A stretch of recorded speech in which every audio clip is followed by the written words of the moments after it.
गेल्या अनेक महिन्यांपासून कांद्याच्या दरामध्ये सततची घसरत झाल्याने महाराष्ट्रासह मध्य प्रदेश, गुजरात, राजस्थान अशा वेगवेगळ्या राज्यांमधील कांदा उत्पादक शेतकऱ्यांचं कोट्यवधी रुपयांचं नुकसान झालेलं आहे।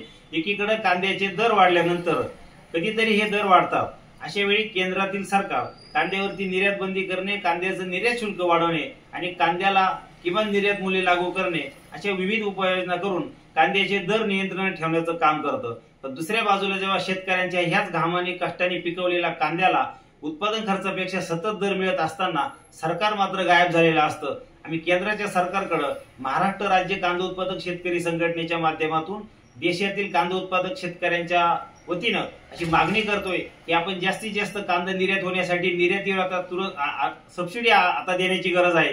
त्याचबरोबर आपला जो कांदा आता शेतकऱ्यांनी तोट्यामध्ये नुकसानीत विकलेला आहे की कांद्याला खर्च येतोय 2,500 प्रति क्विंटल आणि दर मिळत आहे 600-500 पासून तर 1,000-1,200 रुपये प्रति क्विंटल। म्हणजे प्रत्येक क्विंटल कांदा विकल्यानंतर एका क्विंटल मागे शेतकऱ्यांचं नुकसान किमान 1,500 पर्यंत होते। तर सरकारने किमान 1,000 रुपयाची प्रति शेतकऱ्याला एका क्विंटलसाठी सबसिडी दिली पाहिजे या प्रत्येक विकलेल्या कांद्याला।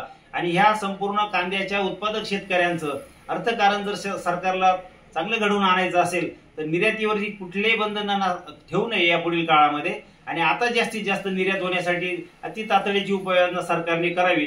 त्याचबरोबर ठरवून जर षडयंत्र करून जे कांद्याचे भाव पडले जातात असं समजण्याच्या इथपर्यंत आता शेतकऱ्यांना आता समज आलेली आहे आणि हे ठरवून भाव पाडल्याच्या सरकारच्या धोरणाला आमचा कडकडून विरोध आहे। आणि महाराष्ट्रातील आणि देशातील कांदा उत्पादक शेतकरी आता नजीकच्या काळामध्ये कांद्याचे भाव हे 3,000 पेक्षा अधिक जर झाले नाही तर राज्यामध्ये देशामध्ये मोठ्या स्वरूपाचे रास्ता रोको, रेल रोको आंदोलन करतील। याची दखल, याची नोंद केंद्र व राज्य सरकारने घ्यावी असा इशारा आम्ही महाराष्ट्र राज्य कांदा उत्पादक संघटनेकडून देत आहोत।